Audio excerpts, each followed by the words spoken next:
Good evening. My name is Crowley, James Crowley, of Jim and Parker's excellent podcast, and welcome to the special commemorative series detailing the 60-year cinematic legacy of British secret agent James Bond 007, Bond-tober.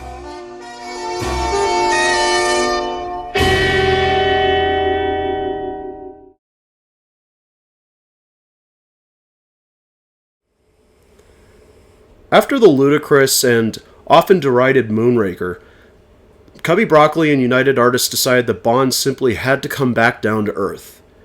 Now, what exactly did that entail? Well, chucking away some of the bigger special effects sequences, chucking away much of the over-the-top humor that Roger Moore was becoming accustomed to at this point, and bringing in a new director. Did it work? Well, sort of. Not really. This is for your eyes only. For your eyes only can see me through the night. For your eyes only. I'm not gonna lie, ever since I saw For Your Eyes Only when I was a kid, I've never been particularly fond of this movie. It just seems like a dreadful bore and not a terribly engaging story for a film that's supposed to reestablish the Fleming tone and bring Bond back down to earth. It's still muddled by its past and still trying to follow the tastes of the audiences of the time. And unfortunately, even on this current rewatch, it just doesn't hold up too well for me.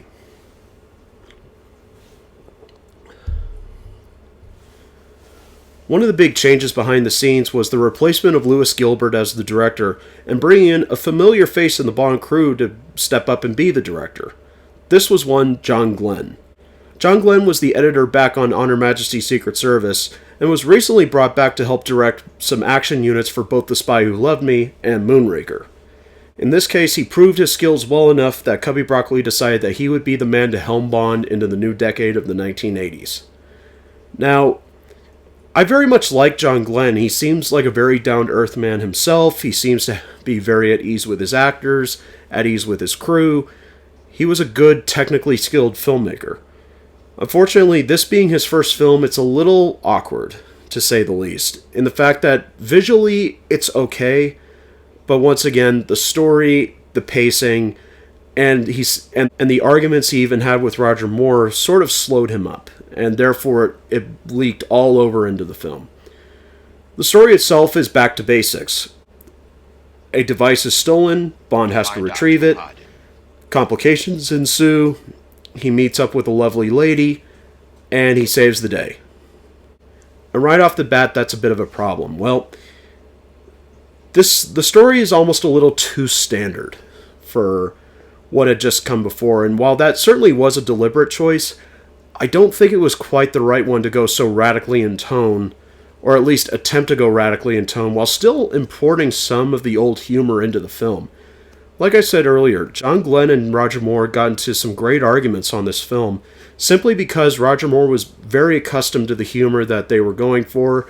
He very much contributed to that. And John Glenn was from the school of Peter Hunt and Ian Fleming, which was to go back to a more cold-blooded James Bond, much like in the vein of Sean Connery and even George Lazenby. There's a famous scene in this movie where Roger Moore is required to kick a car off a cliff with a man inside. Roger Moore was not happy to do this scene, and he made it very clear to Glenn and to Cubby Broccoli that he did not want to do it. And here stems the problem for the films of the 80s, is they really feel like compromise in a way. Is that Glenn and even Cubby Broccoli wanted to tell more grounded stories, more timely stories, and go back to what Ian Fleming was attempting to do, but unfortunately, Roger Moore had this identity with audiences that simply prevented them from doing so. And I think even that scene that we're talking about didn't fully show that Roger was capable of it. I mean, he does pull the scene off, don't get me wrong, but Roger just does not have the ice in his veins required for that kind of action. And one thing that was also belied by that was Roger's age was starting to get up. He was now in his 50s. And there was a greater reliance on stuntmen to kind of take over for him and trying to create realistic stunts without going back to the Derek Meddings department to create these elaborate special effects. And it just doesn't come off very well because by this time Roger started to use a lot of stunt doubles. And as we'll see later in this video, it reached its zenith come from A View to a Kill. So that's more of a surface level issue that I don't hold against him too much in this movie, but I think I will start to kind of talk about that later in the video with the other films. The story itself is, again, too basic. It seems like almost a pastiche of a Bond film without the juice, without something to really draw the audiences in. And I think what they tried to do, what Glenn was actually very good at, was trying to give meat to the characters. Because in the previous two films, the characters didn't matter all that much compared to the spectacle, as I established. But here, he tries a little too hard to get this idea of a revenge theme going with the Bond girl, played by Carol Bouquet, who is a devastatingly beautiful woman. I mean, she has eyes that will haunt your dreams in the best way. But unfortunately,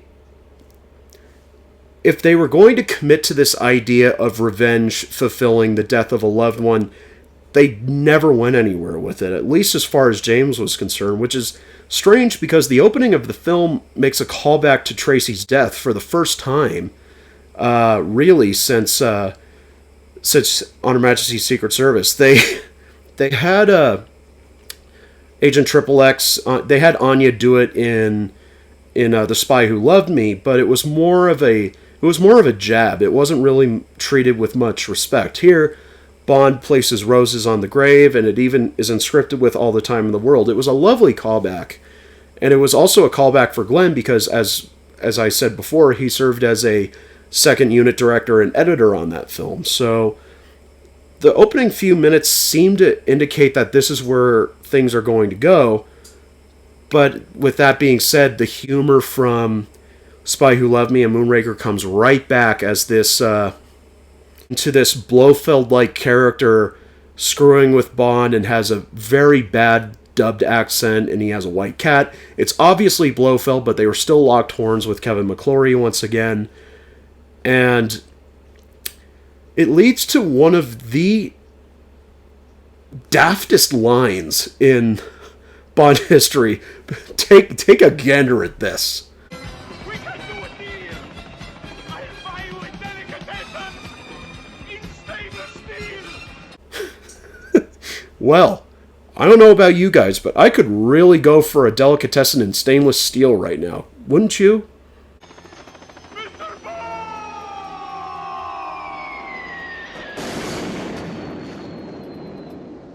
Help me.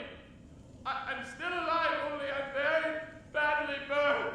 Can someone call an ambulance? I'm in quite a lot of pain. Oh, hi. Good. I'm glad you found me. Listen. You shot me. You shot me right in the arm. Why did... You see what I mean? The tone is confused already right off the bat, and I just don't think Glenn was experienced enough or confident enough at that point to really try to go for broke or strike a balance. I think he was trying to incorporate a lot of notes. Moonraker was still very successful, so I'm sure that they wanted to keep some things. Their concept was flawed from the beginning. Or rather, the concept was fine. Their execution of the concept was flawed from the beginning. Now, when it comes to the acting and the characters, it's not super grand. I think Glenn tried to direct them in a more low-key manner, and sometimes it works. I think the MI6 regulars are much better suited to a lower-key direction than the over-the-top kind of lines and deliveries that they had in Spy Who Loved Me or Moonraker. But with that being said, Roger Moore, this is not his best, but it's also not his worst. And I keep saying that a lot about these films, but there never seems to be any point where it tips over into one or the other. He seems to be sitting on a picket fence between being really interesting and really dull. He's also a bit of a hypocrite, especially after that opening scene, because he tries to dissuade Melina from taking revenge on the people who killed her parents. The Chinese have a saying: before setting out on revenge, you first dig 2 graves. And I'm just sitting there thinking to myself, I said, that's a bit rich coming from you, James. I mean, didn't you just kill the guy who had your wife murdered? Put me down! Put me down! Oh, you want to get off? Mr. Bond! Yeah, again, not a bad concept in theory, but in execution, it just didn't work. It didn't go deep enough for it to work. It just feels like something to try to add spice on a dish that doesn't really need it. And Carol Bouquet, like I said, is very beautiful, and she does come off as a bit of a tough girl, but that's really it. There's not super... Again, this also comes from her acting choices and Glenn's direction, which is it tries to tap into it, but it doesn't dig deeper than that. Like, there's a marvelous shot where she lies over the bodies of her dead parents, and there's a beautiful close-up of her eyes, kind of with a, like, oh, this is going to be a girl on a mission. That's great. Unfortunately, I think it was also because of the time, this was a common problem of the Bond films around these years, was I don't feel like this is her authentic performance with her voice, because I think, once again, she had to go into the post-production. I think that also, again, this really betrays her. It betrayed Barbara Bach. It betrayed Lois Chiles. It betrays her too. Because I feel like on set she was giving a really great performance, and even everybody in the commentary and the making of said she was doing a fantastic job. But I think because of that simple setback, it just kind of takes away from it rather than contributes to it. Now, there's a fun thing about this movie that I didn't know and I did not catch, which is very hard for me to catch about special effects, was anytime Carol Bouquet was seen underwater, like the scene where they're looking for artifacts and they're in scuba gear, they were never in the water. Because Carol Bouquet had issues with sinuses and had depth issues, so she couldn't go terribly deep into the water as required for the scene, so they filmed it what's called dry for wet, where they would just blow air into her face, and they would kind of slow down the camera and have them move a little more slowly, and they would animate the bubbles around the mess. Unless you have a keen eye, and unless I've just spoiled it for you, which has kind of been my job on this podcast and this series, it was a marvelous effect, and I just thought, well, that's terrific. You know, that's really great, and she and Roger are very convincing in that bit. Now, another problem, too, with the acting comes to the main villain of the piece, and I was shocked because when I saw Julian Glover in the credits, I thought, oh, this is going to be good because he's a good actor. You know, he's been on Game of Thrones, he's been in Star Wars, he's particularly great as Walter Donovan in Indiana Jones and the Last Crusade. Probably my favorite Indiana Jones film, really. So I was really excited to come back because I knew he was sort of a twist villain, and I thought, okay, here we go. He's fine, I guess. Again, there's a little bit of a flatness coming from the idea that he's supposed to be the twist villain, he's supposed to be leading James on, in a sense.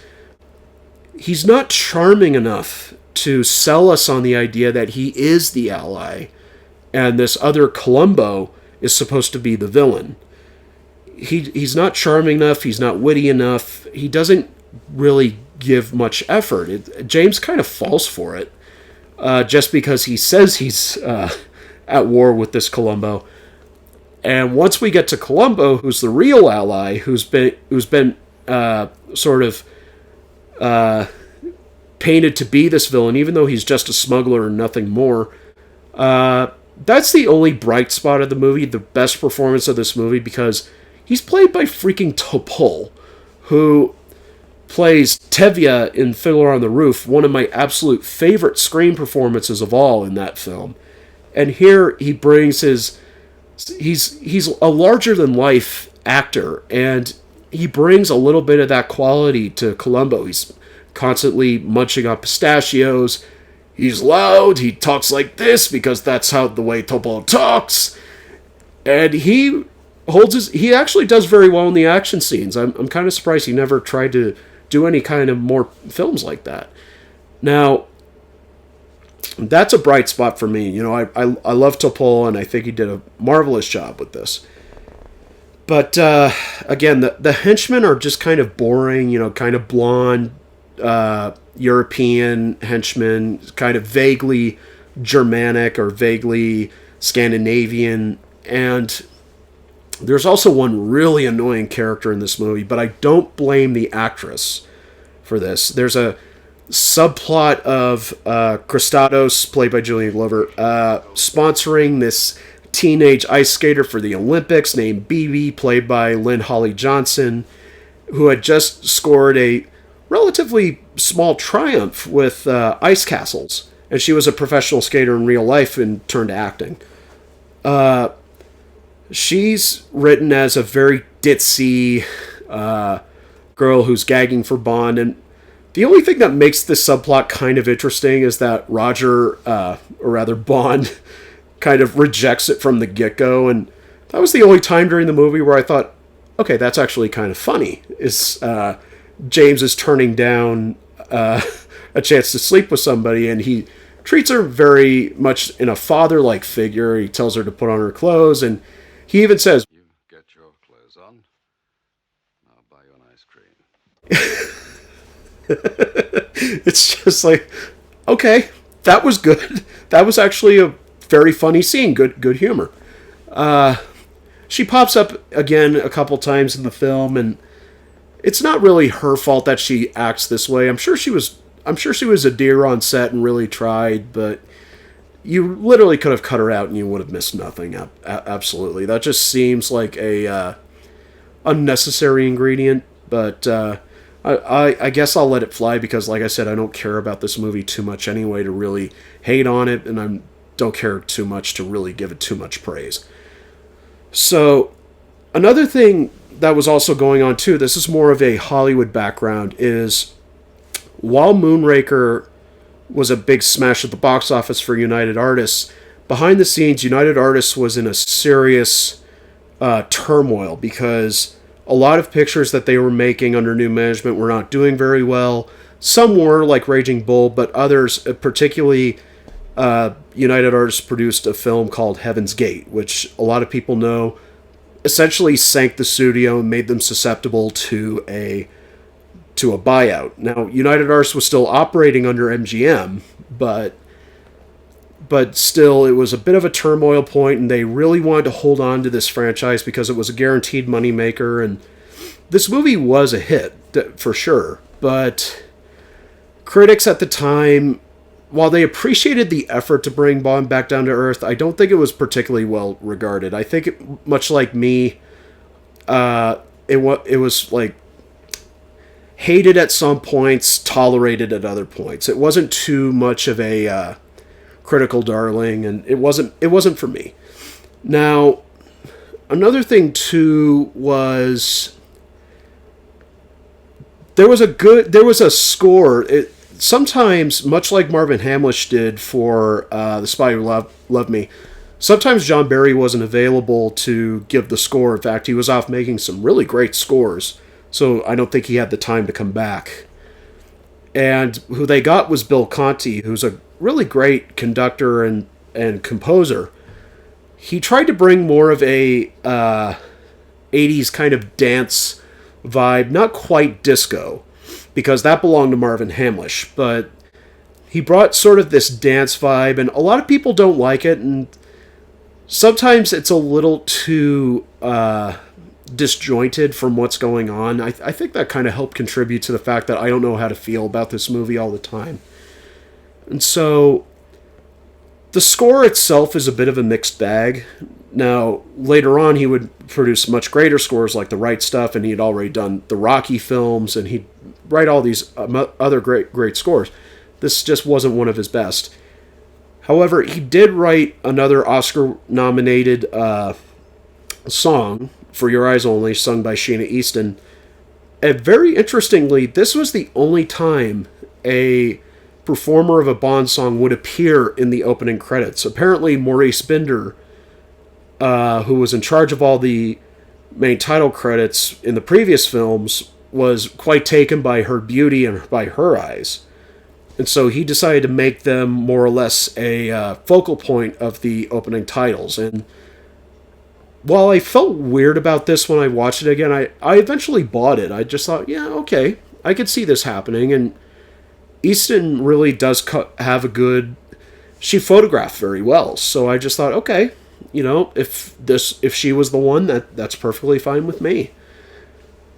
But again, I guess when we talked about Quantum of Solace in Jim and Parker's Bogus Ramblings way back in the day, I said that I really hated For Your Eyes Only. I think now I don't hate it as much as I used to. I just mostly find it a bore. And as I said in Quantum of Solace, the worst thing that a Bond movie can do is bore me. This one still has some good action. You know, John Glenn had a really good eye for action. The rest of it just isn't quite up to snuff. Now, the next two films, I'm going to have a lot more to talk about. So, without further ado, we're going to move... Now that Bond is back on the ground, we're going to go to what may be the most ludicrous Bond girl name in all of Bondom, Octopussy.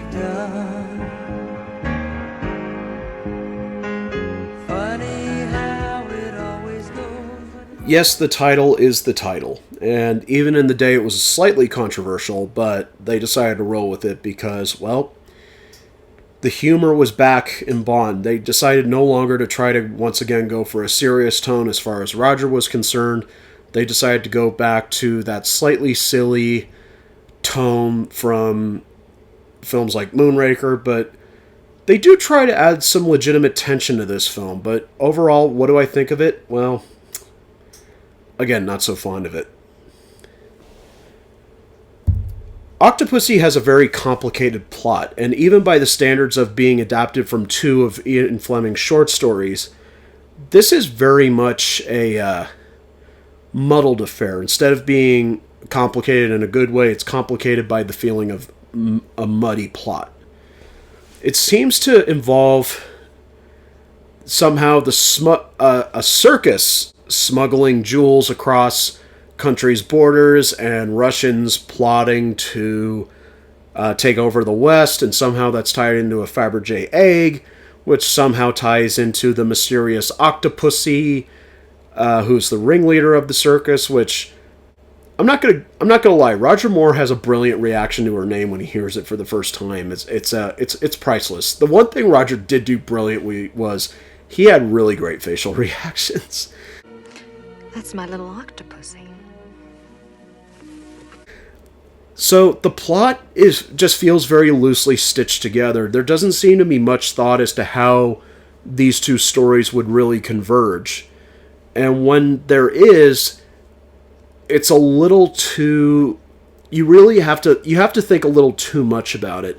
It doesn't feel natural to come to the conclusion like, I see how this works. I see how this ties together.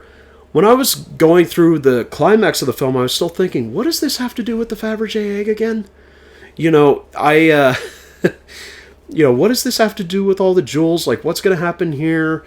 So maybe it's just dummy like me not getting into the film. Actually, I think that's exactly what it is. I just can't get into this one in the same way it can get into others.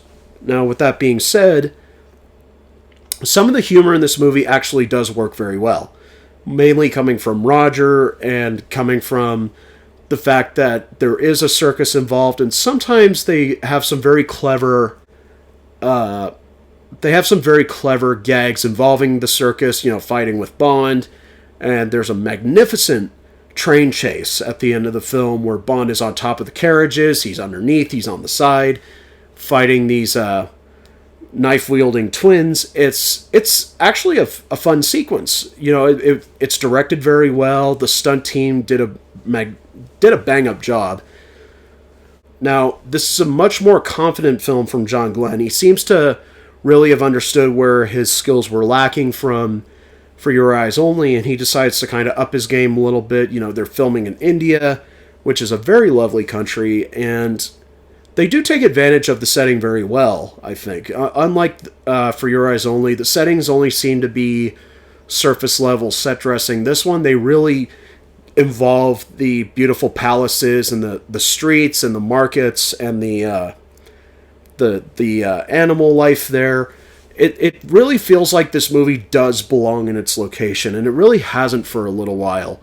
You know, I don't think it has since On Her Majesty's Secret Service. This is the first time since that film I feel like the Bond film really does belong in this location. And the villain is an interesting case because there's a couple villains and one femme fatale. And I'll start off with the femme fatale. The title character of this film is Octopussy, played by Maud Adams. She comes back from The Man with the Golden Gun, and she gets to be a leading lady. And she does well. I think she does a really good job, and of course, she and Moore being friends in real life, they had a natural chemistry, and it does give Roger the confidence to kind of bounce his romantic skills off of somebody who's both kind of close to his age, but also kind of his equal in terms of acting. So their relationship is one of the very interesting things about this movie, and they actually do take the time to develop it, that they actually have a history together that they really don't know about until Octopussy brings it up, and they throw a little twist on that. If you watch the film, you'll find it's actually a very good surprise. Now, in the case of the villains, you have Louis Jardin, who I just saw in Gigi the other night. I was watching Turner Classic and Gigi was on.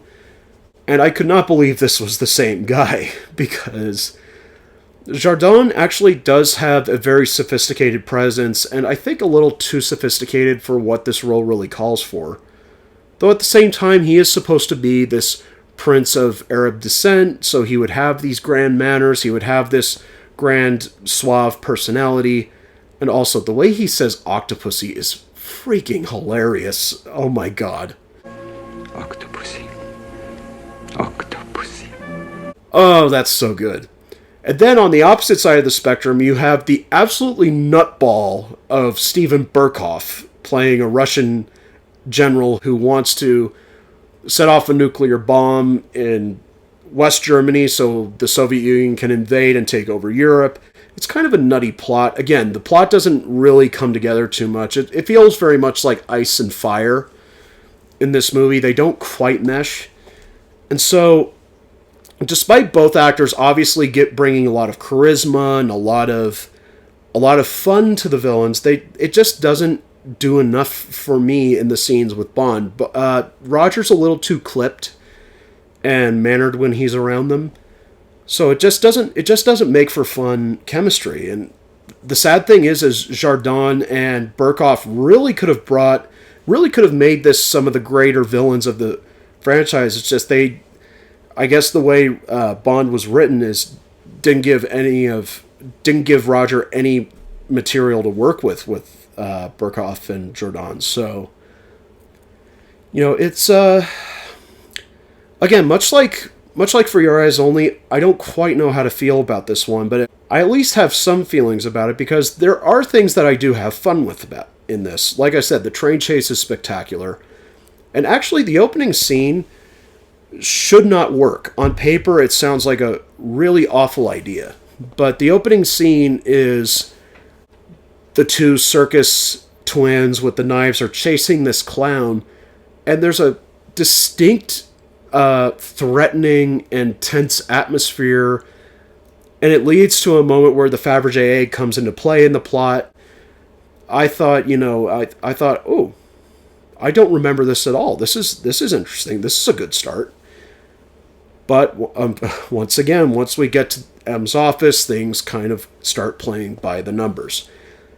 Again, these scripts were written by Richard Maybaum and Michael G. Wilson, who is Albert Broccoli's stepson, and who became one of the producers later on when Cubby Broccoli retired, along with his sister Barbara. So here he was still trying to cut his teeth on being a writer and getting more involved with the franchise, but even though the script is a bit of an improvement over For Your Eyes Only, it still doesn't quite work, and in fact they do start to bring back a lot dumber jokes in this one. There's an infamous moment during a scene where Bond is the prey in a big hunt. You know, it's supposed to be a homage to the Most Dangerous Game, which is a marvelous short story. You should check it out. They ruin it with gags of Roger Moore telling a lion to sit. Sit? Like a dog. And, of course, there's this gag.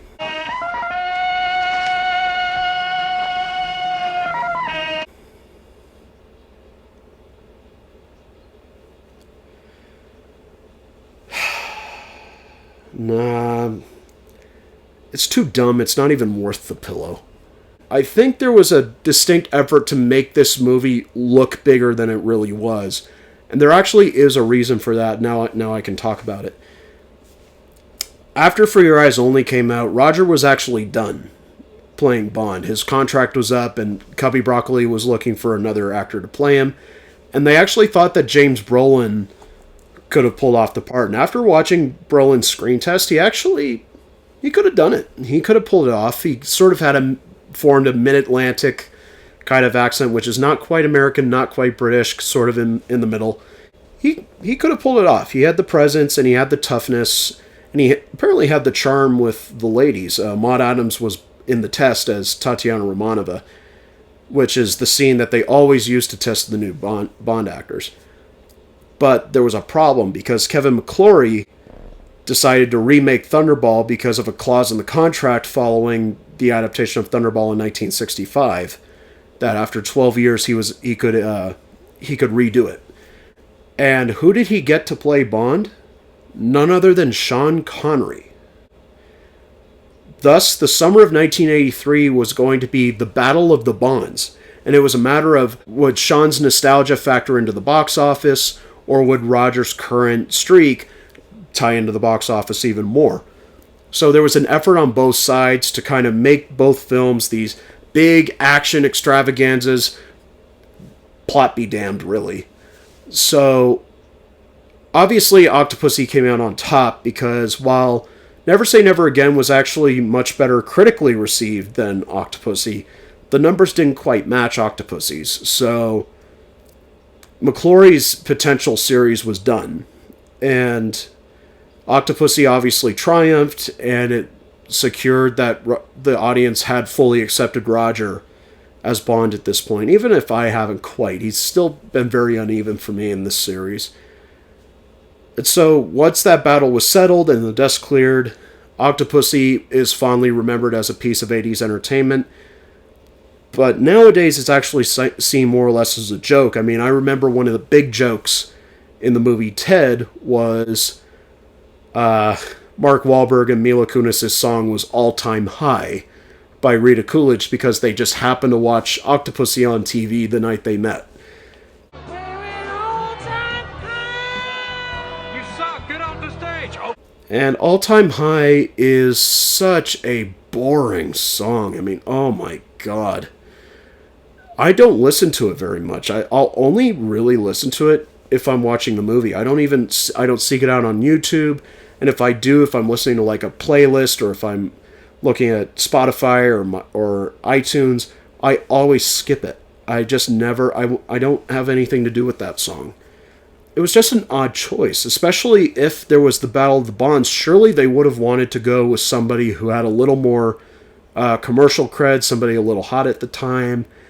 Now, Rita Coolidge is by no means a bad singer, but a slow kind of romantic ballad was not what this movie really called for. I think it called for, I don't even know what it would have called for. I just feel like in my heart that this isn't it. And so, with that, Octopussy is a mixed bag. It's much like For Your Eyes Only, where I've never For Your Eyes Only actually got slightly better with age, not much. Octopussy is I've always felt about this is I don't really care too much about it. It's kind of a middling picture for me, a very middle of the road kind of Bond film, which a lot of people in the community love. They love Octopussy. They think that's just right for them. I kind of like something a little bit more. Now, the good news about the next film coming up in this video is most of it's set in my hometown of San Francisco. That should be great, right?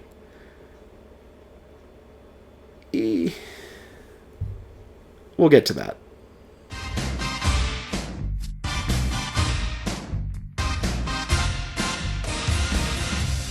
Meeting you with a view to a kill,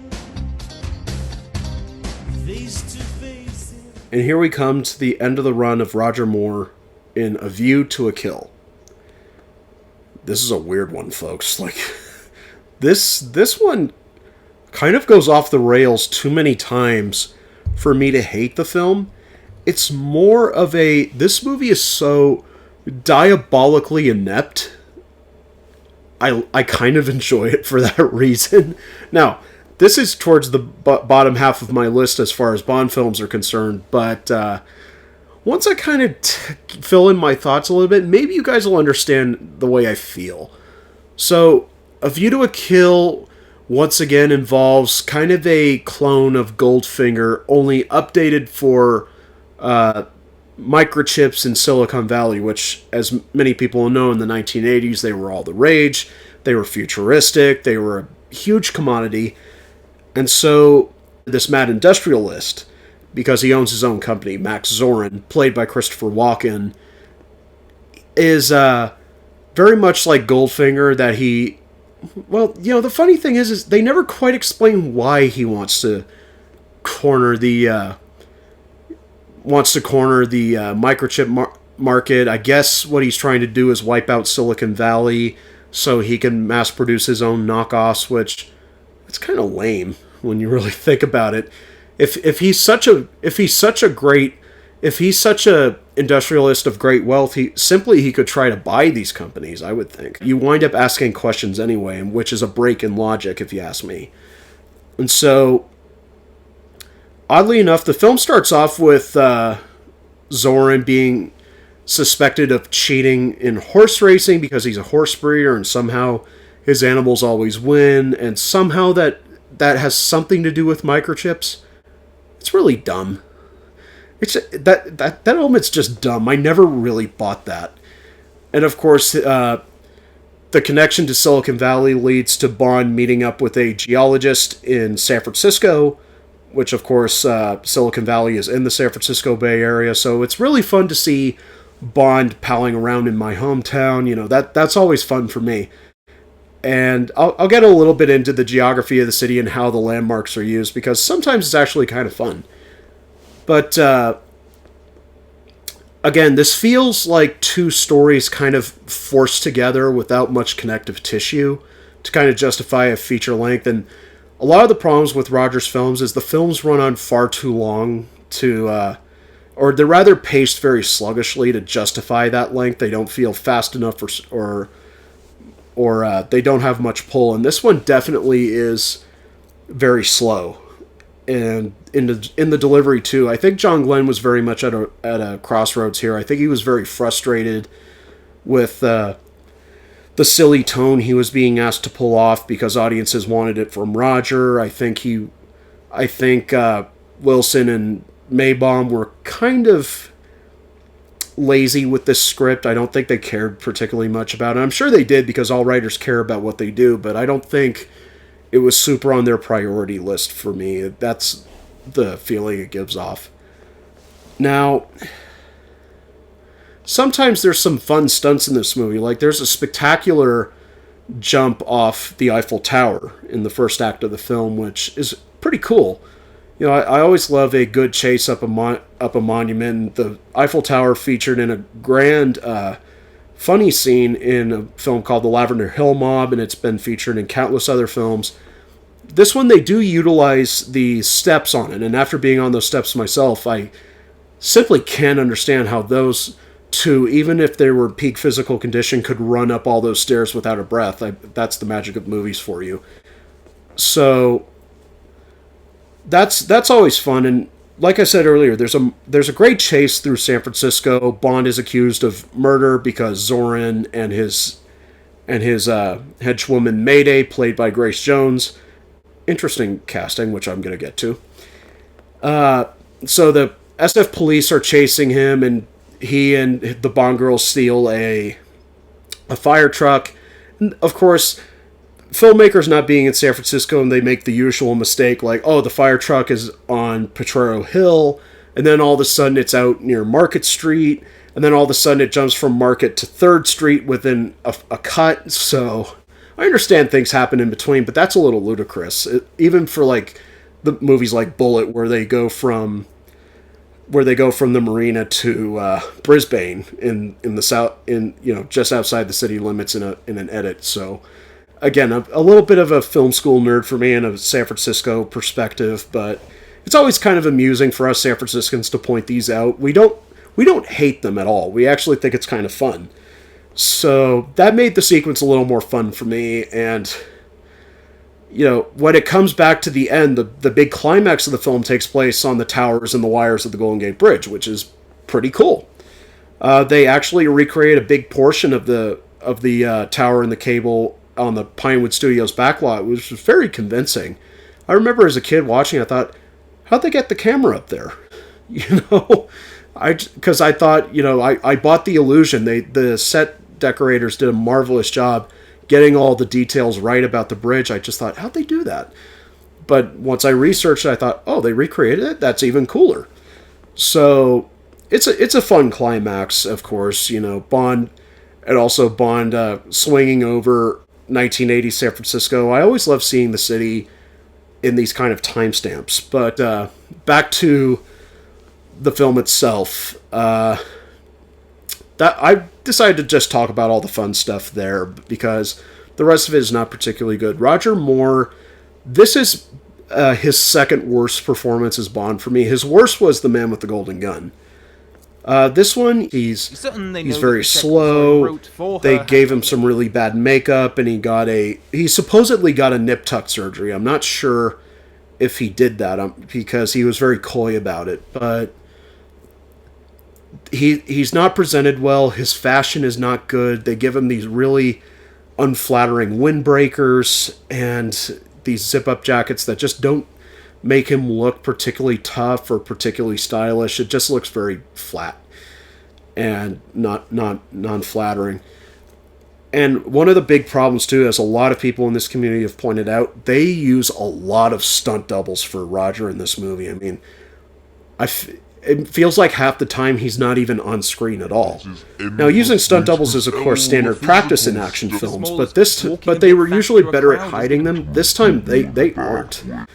They're just they're a little too obvious and too many. And it just kind of takes when things like that happen, when it's so blatantly not the star, it lifts you right out of the movie. And it really takes a lot to get you back. And unfortunately, it took a lot to keep getting me back into this on this rewatch, because I just thought, oh, why am I watching this? I'm just going to turn it off. It's one of those films where if one or two things didn't show up at the right time, I would have gladly turned the movie off and thought nothing of it. The Bond girl in this is played by Tanya Roberts. Oh my god. Stacy is... Let's just say this. Tanya Roberts was on That 70s Shows for a long time. And she was really funny in that because it played to her strengths a little bit. From her personality and her looks and the way she kind of delivers herself on screen. This movie just doesn't do that at all. She comes off as really annoying, really ditzy, and I just don't buy her as a geologist or somebody who specializes in faults and fault lines and earthquakes. when she's reading the lines, I'm kind of laughing because, as we'll see in The World Is Not Enough, sometimes when you cast the wrong actress to play this type of part, it really backfires. And this was kind of the precursor to Dr. Christmas Jones, in my opinion. But we're going to get to her much, much later, don't worry. I know she tried very hard. I always try to give the Bond actresses a little bit of credit, because I'm sure that they were trying very hard. They were trying to work with John Glenn, and I'm sure the script was trying to give her a little bit, but when your weaknesses are so blatantly exploited rather than muted, it's a problem. And when it comes to the villains too, they're fun only because of who they cast. They cast Christopher Walken, who at the time was still regarded as a very serious actor, won the Academy Award for The Deer Hunter, which is a marvelous picture. And I think they tried to buy legitimacy off of his casting. But I think this should open your eyes as to where the producers' minds were at, is that they were actually very much considering... So they went with Christopher Walken, and it's interesting because Walken he's not nearly memorable enough in this role, but just when he talks, you're almost kind of snickering because of what has come later and what Walken has become on the internet. Cock and a walk, baby. So it's very weird watching him, I'll say. Part of me thinks that this should have been Timothy Dalton's first movie, so he could have faced off against Christopher Walken. That would have been amazing. But as is, that also leads to disappointment in the climax, because Walken is clearly there. He's trying to bring the physicality, and Roger just can't. So it's very disappointingly staged. But Walken does have one of the best villain deaths in the series, because before he falls off the wire, he has this psychotic laugh where it's not like a cackle, but it's more like he realized how dumb some of this is, so he's kind of giggling to himself before he falls off. So it's... that's why it's memorable. It's because of who they cast. It's not the character himself, and Walken doesn't do the best job in the world because there was nothing for him to make it so. But I think his persona just brought a little bit more to it. Grace Jones, of course, was this fashion icon of the 80s and this really fascinating screen presence. She dressed very differently. She carried herself very differently. She's an icon for a reason. And she's actually a little better than Walken is in this movie, because she actually has a little bit of a human connection to some of the other henchwomen, including one played by Alison Doody, who we would see as Elsa Schneider in Indiana Jones and the Last Crusade. And she actually does seem to have legitimate feelings for Zorin, and it leads to a choice at the end of the movie where I actually very much bought her performance. That's Zorin for me! Mayday! Jump! Mayday, jump!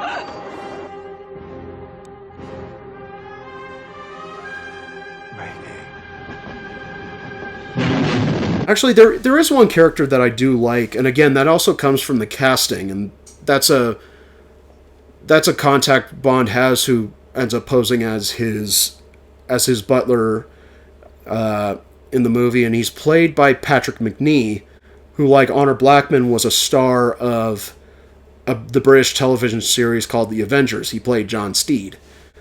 And having him in the movie is kind of cool, to have kind of one spy legend come into another legendary spy franchise. And he gets some good laughs in, and he and Moore actually do have a little bit of a comedic duo thing going in one scene that's actually legitimately funny. But one of the few things I can praise about this movie is the score is absolutely wonderful. John Barry is back once again from Octopussy, and he gets to really give some grander orchestrations. I think he had gone through a bit of a renaissance in 1980 and 1981.